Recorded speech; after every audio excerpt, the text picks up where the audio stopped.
नमस्कार दोस्तों, homeopathy with Sachin में आप सब लोगों का बहुत बहुत स्वागत है। आज मैं एक बहुत इम्पोर्टेंट टॉपिक पे डिस्कस करूँगा। इरेक्टाइल डिसफंक्शन है जिसको शीघ्र पतन भी हिंदी में बोलते हैं। एक्चुअली दो तीन चार वीडियो मैंने भी ऑलरेडी बना रखे हैं और भी बहुत सारे डॉक्टर्स के वीडियो अवेलेबल हैं, लेकिन कई बार कुछ पेशेंट्स को रिलीफ नहीं लगता। तो आज मैं 5 आपको ऐसी मेडिसिन बताऊंगा जिनमें से कोई एक मेडिसिन ही आपको सिम्टोमेटिकली अगर मैच हो गई तो मैच, और मैक्सिमम केस में मैच हो जाएगी। मैच होते ही केवल एक रेमेडी से ये हमेशा के लिए ठीक हो जाएगा और बिल्कुल एक ऐसी स्फूर्ति शरीर में आ जाएगी जो कभी इनिशियली पेशेंट ने देखी नहीं होगी, इनिशियल स्टेज में भी कभी नहीं उसने देखी होगी। बहुत ही अच्छी, बहुत इफ़ेक्टिव, प्रभावी 5 मेडिसिन के बारे में बताऊंगा। इनमें से एक गोल्डन मेडिसिन है जो सभी को लेनी हो, बताऊंगा, वीडियो के बीच में आएगी। वीडियो को पूरा देखें, अंत तक देखें, और जिसने चैनल को सब्सक्राइब नहीं किया है प्लीज़ वो एक बार चैनल को सब्सक्राइब ज़रूर करें। इरेक्टाइल डिसफंक्शन मतलब जब एक मेल पेशेंट इंटरकोर्स करता है, एक जो सेक्सुअल एक्ट में इन्वॉल्व होता है वो, तो तब एक तरीके से इरेक्शन का ना होना, तनाव के ना होने की जो सिचुएशन रहती है उसी को हम ईडी बोलते हैं, इरेक्टाइल डिसफंक्शन। मेनली 2 टाइप का होता है, एक प्राइमरी और एक सेकेंडरी। प्राइमरी इरेक्टाइल डिसफंक्शन जब कोई ऐसी फिजिकल डिफेक्ट रहे, बाय बर्थ कुछ चीज़ें देखने को मिले जो मैक्सिमम देखने को नहीं मिलता है। 1% से भी कम लोगों में ये प्राइमरी जो इरेक्टाइल डिसफंक्शन है ये होता है, और ये एक तरीके से ना ठीक होने वाली समस्या रहती है। लेकिन सेकेंडरी इरेक्टाइल डिसफंक्शन जो ज़्यादातर लोगों में, 99% लोगों में या उससे भी ज़्यादा लोगों में देखने को मिलता है, ये क्यूरेबल प्रॉब्लम है और इसके कई सारे कारण भी हो सकते हैं। सिम्टम्स की बात करें तो 2 टाइप से सिम्टम देखने को मिल सकते हैं। एक वो जिसमें इरेक्शन होता ही नहीं है, और दूसरा ये कि इरेक्शन बहुत ज़्यादा देर के लिए नहीं हो पाता है। दूसरा ये है, मतलब इरेक्शन स्टेबलाइजेशन की प्रॉब्लम उसमें देखने को मिलती है।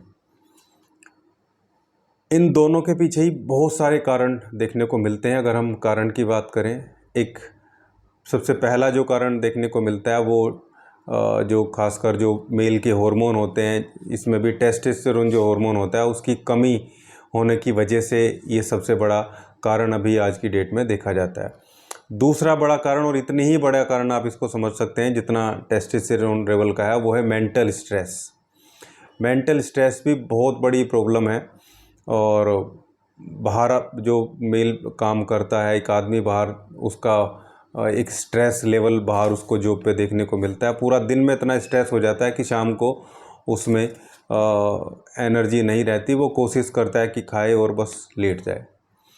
उस पे भी अगर कहीं घर में भी अगर कोई टेंशन का माहौल हो या घर में भी ऐसी स्थिति हो, तो फिर वो पेशेंट धीरे धीरे पहले इरेक्टाइल डिसफंक्शन और फिर कम्प्लीटली इम्पोटेंसी की तरफ, नपुंसकता की तरफ चला जाता है। तीसरा जो बड़ा कारण है वो डायबिटीज़ है। लगातार जिनका ब्लड ग्लूकोज लेवल अप रहता है, 150 से ज़्यादा रहता है, उन लोगों को भी धीरे धीरे ये इरेक्टाइल डिसफंक्शन की प्रॉब्लम होने लगती है, क्योंकि इसमें न्यूरोपैथिक प्रॉब्लम भी होती है, जहाँ पे नसों में बहाव, नसों में जो सेंसेशन है वो सब धीरे धीरे कम होता चला जाता है। आप देखते हैं कि डायबिटीज़ वाले को कई बार पैरों में सेंस भी ख़त्म होनी शुरू हो जाती है। फिर कोई अंडरलाइंग डिजीज़ और हो, किसी को लीवर की प्रॉब्लम हो, किसी को दौरे पड़ते हों, दिमागी प्रॉब्लम हो, किसी को बहुत ज़्यादा हेडेक रहता हो, माइग्रेन, क्रोनिक माइग्रेन किसी को देखने को मिलता हो, और भी ऐसी बहुत सारी प्रॉब्लम है। लेकिन ये 3 इम्पोर्टेंट कारण हैं जो मैंने आपको बताया, इसके जो देखने को मिलते हैं। अब हम होम्योपैथिक रेमेडीज़ की बात करें, होम्योपैथी मेडिसिन्स की बात करें, तो एक सबसे बड़ी अप्रोच जो होम्योपैथिक रेमेडीज़ की होती है या होम्योपैथी की होती है, वो ये कि होलिस्टिक अप्रोच है। इसमें नेचुरल सब्सटेंसेस का यूज़ किया जाता है और मैक्सिमम रेमेडी प्लांट बेस्ड भी हैं, वैसे तो दूसरे किंगडम से भी हैं, लेकिन प्लांट बेस्ड रेमेडी बहुत ज़्यादा हैं। दूसरी रेमेडी जो भी हैं वो भी प्रूवन है और सब नेचुरल रेमेडीज़ हैं और सब सेफ़ हैं, आराम से सबकी टेस्टिंग हो चुकी है, कोई साइड इफ़ेक्ट नहीं होम्योपैथी रेमेडीज़ का देखने को मिलता है और ये प्रॉब्लम धीरे धीरे धीरे ठीक हो जाती है। कोई गोली या ऐसी चीज़ लेके वो टाइम बीइंग के लिए चीज़ें हो सकती हैं, लेकिन वो एक स्थिति ऐसी आएगी कि फिर एक स्थिति में कि वो गोलियां भी काम नहीं करेगी, इसलिए नेचुरल ट्रीटमेंट की तरफ हमें चलना चाहिए। अब हम ट्रीटमेंट की बात करते हैं। ट्रीटमेंट में कुछ बहुत अच्छी रेमेडीज़ हैं, टोटल रेमेडीज़ तो 5 हैं। 5 में से हमें केवल एक रेमेडी तो जो सबके लिए है, जो सभी को लेनी है, और उसके अलावा जो 4 रेमेडीज़ बचती हैं उन 4 में से कोई एक रेमेडी ही लेनी है। आप देखेंगे एक रेमेडी से ही सारी चीज़ें क्योर हो जाएगी, लेकिन आपको मैच करना होगा कि एक्चुअल हमारी प्रॉब्लम हमें कहाँ देखने को मिल रही है, मतलब क्या प्रॉब्लम हमें रह रही है। पहली जो रेमेडी है वो है कैलेडियम। कैलेडियम एक प्लांट बेस्ड रेमेडी है और डम्ब केन जो इस प्लांट को इस नाम से भी जानते हैं, और बहुत ईडी की बहुत फेमस मेडिसिन है। वहाँ जहाँ ये पैदा होती है वो लोग इसको एज ए हर्बल रेमेडी भी यूज़ करते हैं।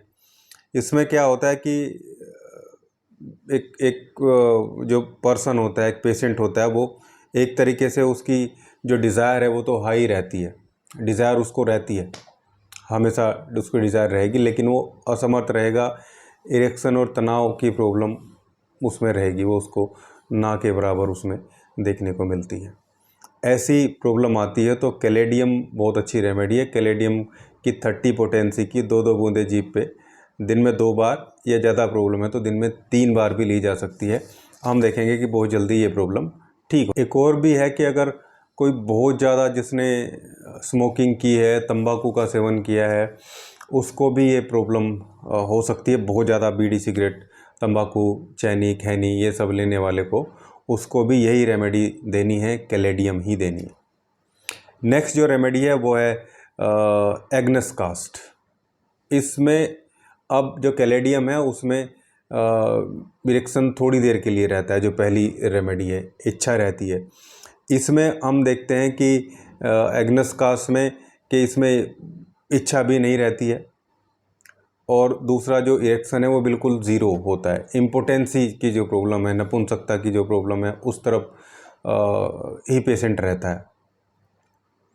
ऐसे पेशेंट को एग्नस कास्ट 30 पोटेंसी की 2-2 बूंदे जीभ पे दिन में 3 बार हम देंगे तो बहुत जल्दी ही उसकी जो प्रॉब्लम है वो ठीक होनी शुरू हो जाएगी। इसको थोड़ा लोअर पोटेंसी में भी दिया जा सकता है, जल्दी इफेक्ट लाने के लिए 6 में दे सकते हैं, या क्यू भी आता है इसका, मदर टिंचर। मदर टिंचर में भी 10-10 बूंदे दिन में 3 बार कुछ दिन तक ली जा सकती है, फिर 6 पोटेंसी, फिर 30 पोटेंसी, ऐसे ही अप करके उसको ठीक करते हुए चलना है। एग्नस कास्ट उन लोगों को भी दी जा सकती है जिनको नाइटफॉल की प्रॉब्लम रहे, या यूरिन पास आउट जब करता है तब भी उसको जो सेमेनल जो डिस्चार्ज है वो देखने को मिले, या यूरिन पास आउट के दौरान चिपचिपा जो पदार्थ है वो निकले। नेक्स्ट और बहुत इम्पोर्टेंट रेमेडी है वो है लाइकोपोडियम। लाइकोपोडियम बहुत दिन से और बहुत ओफनली होम्योपैथी फिजिशियन यूज़ करते हैं इरेक्टाइल डिसफंक्शन, ईडी के लिए, इवन प्रीमेच्योर इजैकुलेशन की प्रॉब्लम के लिए भी। इसमें क्या होता है, इसमें पेशेंट को, ज़्यादातर पेशेंट को इरेक्शन भी रहता है, उसकी इच्छाएं भी होती है, लेकिन उसको एक एंग्जाइटी होती है, परफॉर्मेंस एंग्जाइटी जिसको बोलते हैं। क्या हम इस काम को कर पाएंगे, हम अच्छे से कर पाएंगे नहीं, और कंपैरिजन चलता रहता है उस फ्रेंड के साथ, उस फ्रेंड के साथ। और ये लोग थोड़े इंटेलेक्चुअल भी देखने को मिलेंगे, मतलब घर रहने वाले। इनको अगर बोला जाए ना कि आपको बाहर जाना पसंद करेंगे या कमरे में बैठ के टीवी देखना या पढ़ना पसंद करेंगे, तो ये बोलेंगे कि ये कमरे में बैठ के टीवी देखना या किताब पढ़ना पसंद करेंगे, पढ़ना ज़्यादा पसंद करेंगे। इंटेलेक्चुअल बुद्धिमान जो पेशेंट है वो होंगे, और लीवर एलिमेंट इनको बना रहेगा। एक और बहुत बड़ी सिम्टम आप इन लोगों के साथ देख सकते हो कि ये खाना बहुत जल्दी जल्दी खाएंगे। आप पूछ सकते हैं पेशेंट से, या आप खुद भी हैं तो ऑब्ज़र्व कर सकते हैं कि खाना बहुत जल्दी जल्दी आप खा रहे हैं, तो लाइकोपोडियम लेना है। लाइकोपोडियम भी आपको या तो 30 पोटेंसी में 2-2 बूंदे दिन में 3 बार लेंगे, वीकली 200 भी लिया जा सकता है। थोड़ा हालांकि डीप एक्टिंग रेमेडी है, बहुत ज़्यादा दिन तक इसको नहीं चलाना चाहिए और बहुत इफ़ेक्टिवली अपना रिज़ल्ट जो है पेशेंट को दे देती है। तो मैं 30 पोटेंसी या 200 में ही मैक्सिमम इसको रिकमेंड करता हूँ। 30 पोटेंसी में आप इसको दिन में 3 बार ले सकते हैं या 200 पोटेंसी में दिन में 1 बार कुछ दिन चला के फिर इसको वीकली किया जा सकता है। नेक्स्ट रेमेडी जो गोल्डन रेमेडी मैं आपको बता रहा था जो सभी को देनी है, वो जब जो एक तरीके से बोला जाए कि नसों में बहाव की कमी है और जो वेनस लीकेज देखने को मिलता है, इरेक्शन थोड़ी देर में चला जाता है, बहुत कंप्लीट नहीं रहता है, तो डेमियाना एक रेमेडी है, बहुत रिनोन्ड रेमेडी है होम्योपैथी की। इसके नाम पे बहुत सारे पेटेंट भी बने हैं। तो डेमियाना का मदर टिंचर की 10-10 बूंदें दिन में 3 बार आधे कप पानी में डाल के लेंगे तो इससे शरीर में ताकत आती है, जेनाइटल ऑर्गन में ताकत आती है, जेनाइटल ऑर्गन में ब्लड का सर्कुलेशन बढ़ता है, उसको होल्ड करने की, सर्कुलेशन को, ब्लड को होल्ड करने की जो पावर वेन्स में होती है वो बढ़ती है, वेनस लीकेज को भी ये ठीक करती है। तो डेमियाना मदर टिंचर ये सभी को देना है। बाकी जो रेमेडी है वो कोई एक आपके सिम्टम के अनुसार मैच होगी, लेकिन डेमियाना सभी को देना है, ये सभी के लिए बहुत इंपॉर्टेंट रेमेडी है। और जो लास्ट रेमेडी है वो है सेलेनियम। सेलेनियम भी काफ़ी यूज़ किया जाता है और ये नाइट एमिशन जो होता है और जो सपनों में किसी को डिस्चार्ज हो जाता है उसकी भी अच्छी रेमेडी है।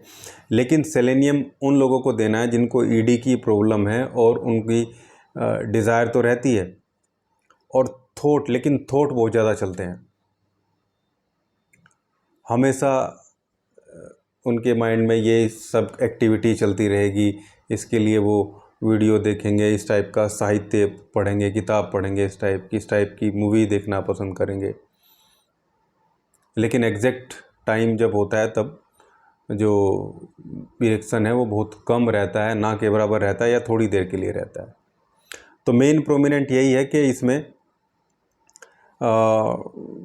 आप समझिए कि इच्छा भी है, इरेक्शन भी है, लेकिन सोचता इतना ज़्यादा है, अंदर विचार इतने ज़्यादा है कि वो इरेक्शन बहुत तेज़ी के साथ आता है, बहुत तेज़ी के साथ चला जाता है। ये भी एक टाइप का ईडी है। और नींद में ऐसे लोगों को सपने भी आते हैं, वल्गर टाइप के सपने देखने को मिलेंगे और फिर उसके बाद सेमेनल डिस्चार्ज जो है वो देखने को मिल सकता है।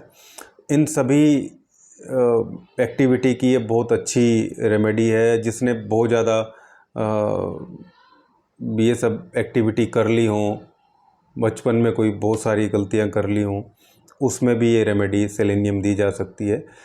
और सेलेनियम को भी आप 30 पोटेंसी में 2-2 बूंदे दिन में 2 बार या 3 बार लेंगे कुछ दिन तक, तो इससे भी ये सारी प्रॉब्लम जो है वो ठीक होनी शुरू हो जाएंगी।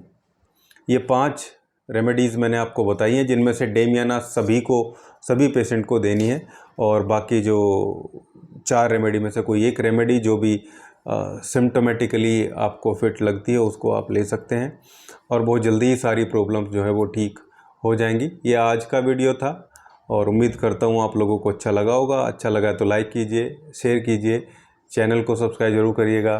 Thank you.